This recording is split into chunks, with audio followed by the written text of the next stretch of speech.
Vô mùa xuống là xuống nông ấy ạ.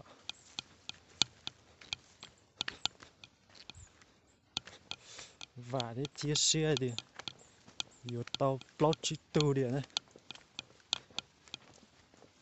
Thôi chỉ tao mà chỉ hai đi nữa.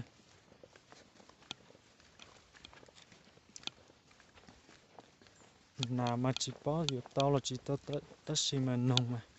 Vô chỉ tao sẽ xưa cái tia. Nơi nên ba xếp rồi cũng bù. Sai sẽ nông rồi. Tao bị chơi tụi nông ấy ạ.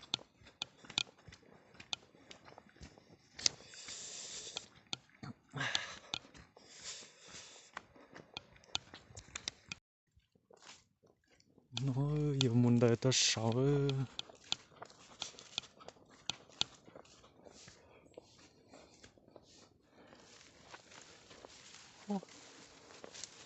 Mua lừa tạt tao đi.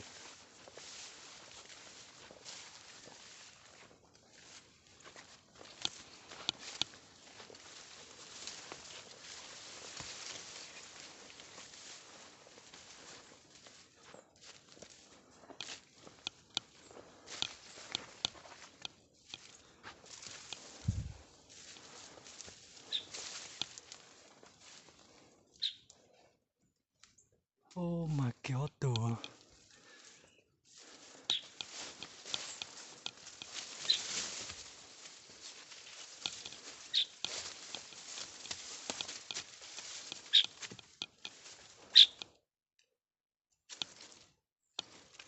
Itu no.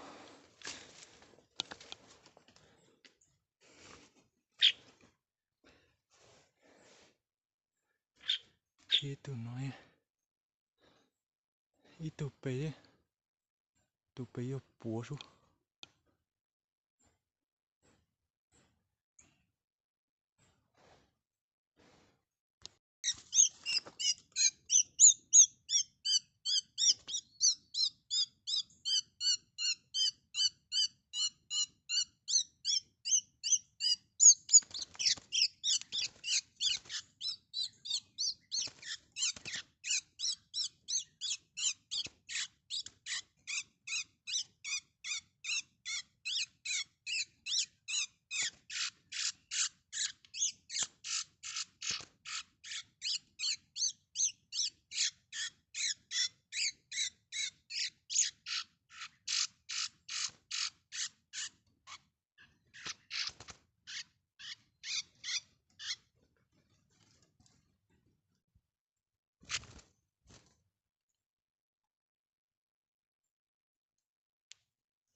Vừa đến đã được một con rồi anh em ạ.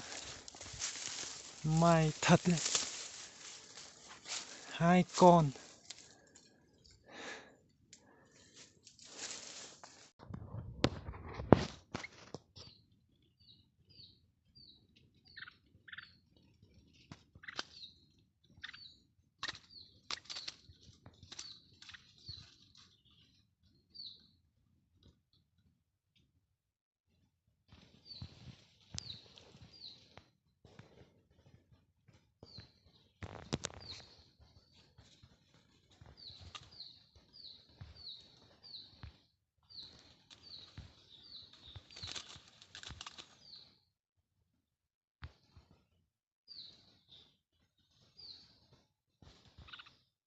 Đây là con cú mèo anh em ơi. Ai chưa thấy cú mèo thì đây.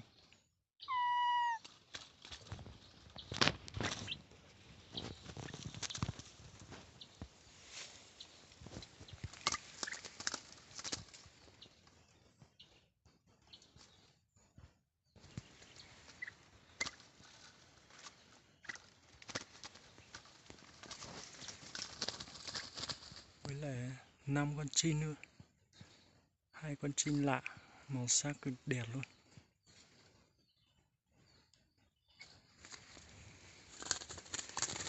Đây nha, cái lưới của mình nha. Từ đây tích dưới kia.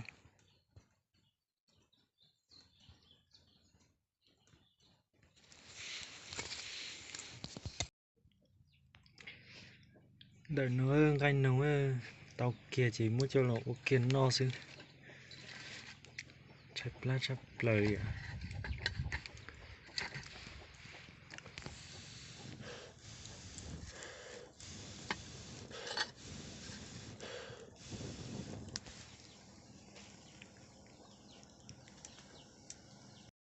Nó nữa cho nó yêu ganh nông ơi, cho nông thì thật kim mà thôi. Đây, mỏ.